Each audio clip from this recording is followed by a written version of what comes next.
The best hires in this coaching cycle in college football were not head coaches.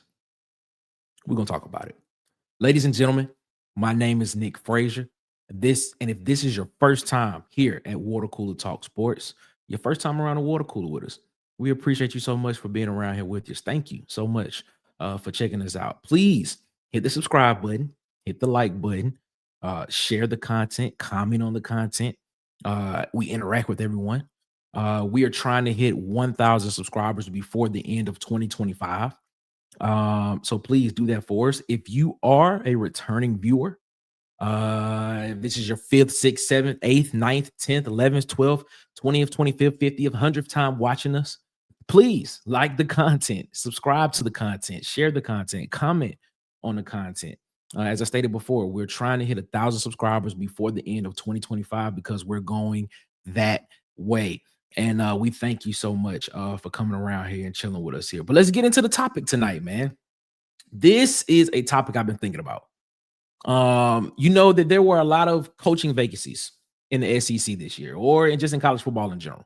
You know, I think Penn State kicked it off. Virginia Tech, fired Brent Pry. Penn State fired James Franklin, which I still don't understand. And you can kind of see what's happening with them right now in the coaching search. Probably at their 9th, 10th person that they want to get in, they can't get anybody in. But hopefully they'll work that out. You look at Florida having a coaching vacancy. Billy Napier is no longer there.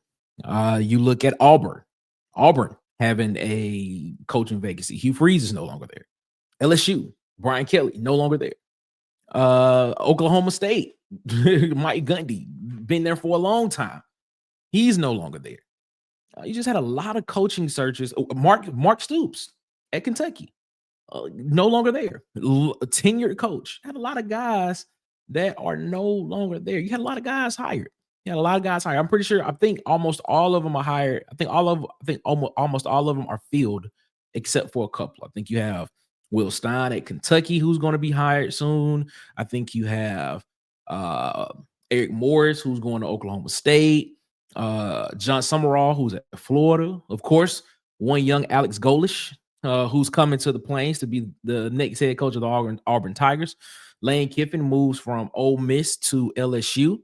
If you have not checked that video out, please go check out that video that we did on Lane Kiffin. James Franklin is the new head man at Virginia Tech. But the thing is, what I want to explore is that the best hire potentially this coaching offseason, this coaching cycle, was not even one of the head coaches. It was 2 coordinators that were the best hires. Blake Baker, DJ Durkin. Those 2 guys. Retained, hired, retained. However you want to put it, those 2 guys, in my opinion, are probably the best hire retained pieces in this coaching cycle.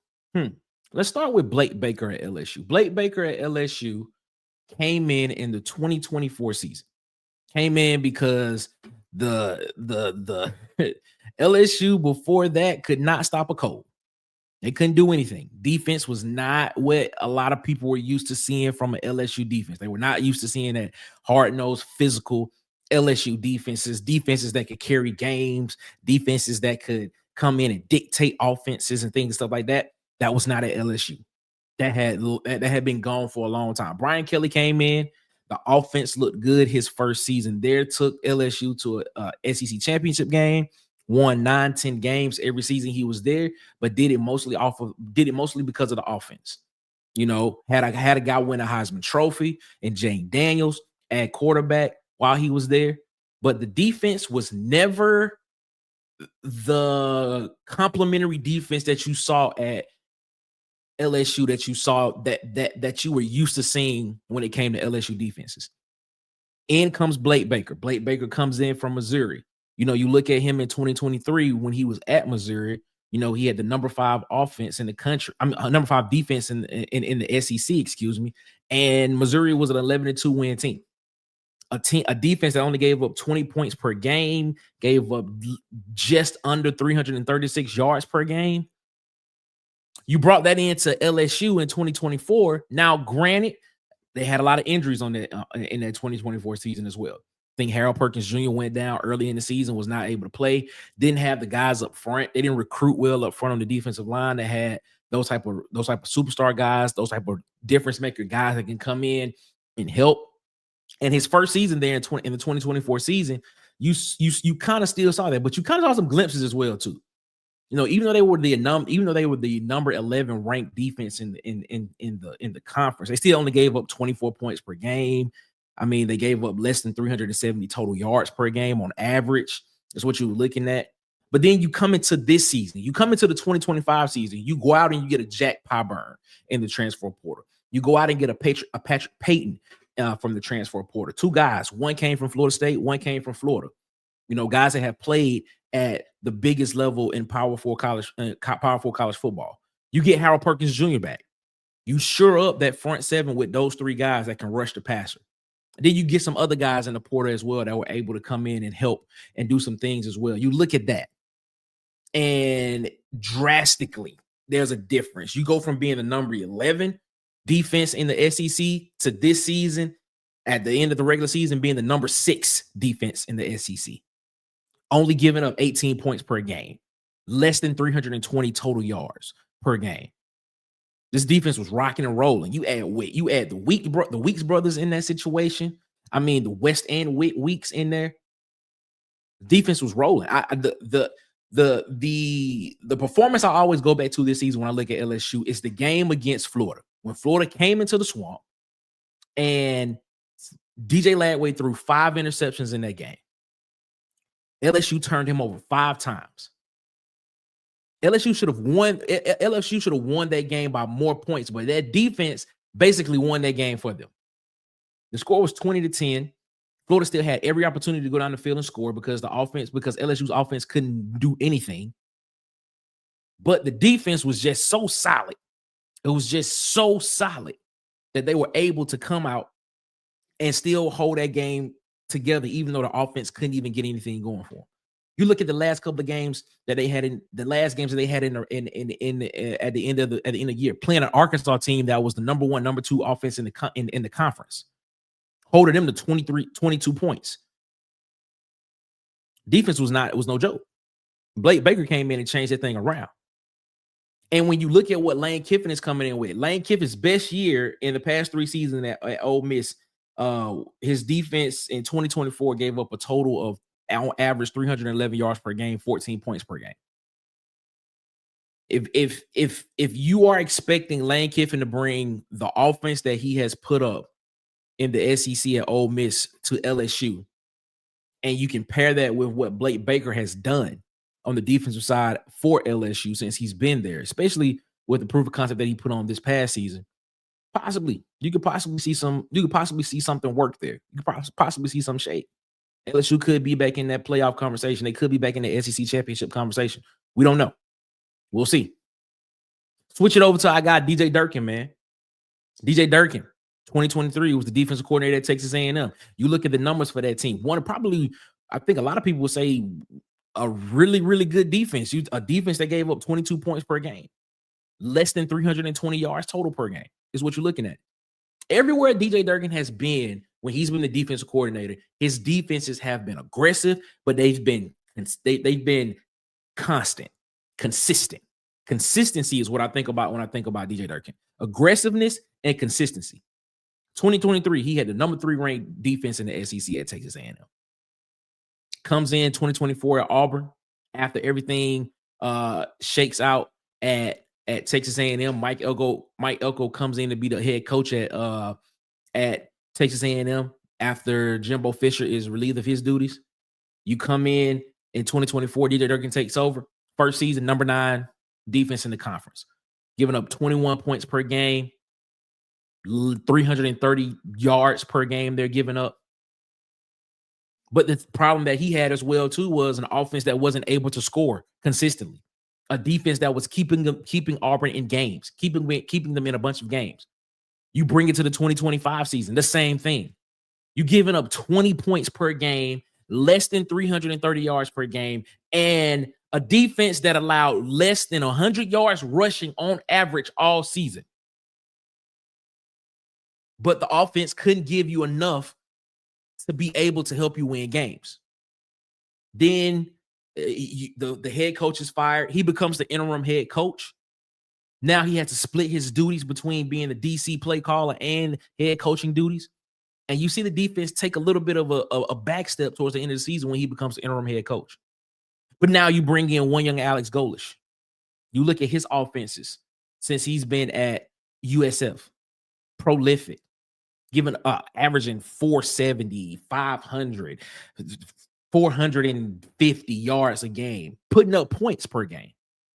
Alex Golesh has not had a defense at USF since he's been the head coach that will be somewhat close to what he's about to have with DJ Durkin at Auburn. I think his best year was this season, the 2025 season, the number 7 defense in the American Conference. Even then, they were giving up 24 points per game, which is pretty solid, but they were giving up almost 400 yards per game. Seasons before that, 400 plus yards per game, 30 plus points per game is what they were giving up. You look at this proof of concept with what we've seen from Alex Golesh and what he puts on the field. You saw him call plays at Tennessee. And you saw what those offenses look like in 2021, 2022. You saw what those offenses look 22, 23, excuse me. You saw what those offenses look like. 21, 22, excuse me. I was correct. You saw what those offenses look like. You pair him with what the defenses with the defenses we have seen in Auburn under DJ Durkin. You pair those two together and you sitting here saying, man, what could Auburn be in 2026? The reason why these two hires, retainments of defensive coordinators is so imperative and so important for these coaching staffs is because, for one, it provides a sense of consistency, especially on the defensive side of the ball, and for the program as a whole. Coaching changes are chaotic, even if there is alignment. There is chaotic because a lot of people do feel like they can go somewhere else and probably find value somewhere else. Do I fit in this structure? Do I fit in this scheme? Do I fit with what this coach want to do? Do I even like the coach that's coming in different ways? But when you have a Blake Baker who's been there, now he'll be going into his 3rd season next season, and they still have to play a bowl game this year. You have a DJ Durkin who will be going into his 3rd season at Auburn as well, and who's been the interim guy there. And you have that consistency there and that kind of, know-how, a little bit of understanding of what's going on. It can kind of that, and if it's played right and there's no pride until the new head coach can look at it and just be like, I got a guy that can literally coach his side of the football, and I don't have to be as much hands-on as possible. Because I already know just from the results and from everything that he's put out on the field, it's going to be consistent and it's going to be what we've seen so far. I'm excited about Auburn for sure. Very excited about Auburn for sure. Interested to see what happens at LSU. Very interested to see what happens at LSU. Because with Brian Kelly was the offensive guy. Offense looked good his first 3 seasons there. 4th season there, offense didn't look good. The defense looked like the deal. They just couldn't get it together. Auburn kind of had that same problem as well. Has been having that same problem as well. Can we get consistent? Can we get complementary play on both sides of the ball? Can that happen? Is what we want to see. I'm excited about this, man. I'm excited to see what happens with these two programs. Very excited to see what happens with these two programs. And I'm excited that both incoming head coaches, had the wherewithal to know that in order for me to be successful here, or to potentially be successful here, I have to have great defensive play to go with the offensive style of play that I want to play, that I want to run. And having these two guys there, I tell you, fans of LSU, fans of Auburn, you should be excited because the offenses should be explosive, but the defenses should be just as stout and explosive and violent in the words of Alex Golesh, they should be just that as well.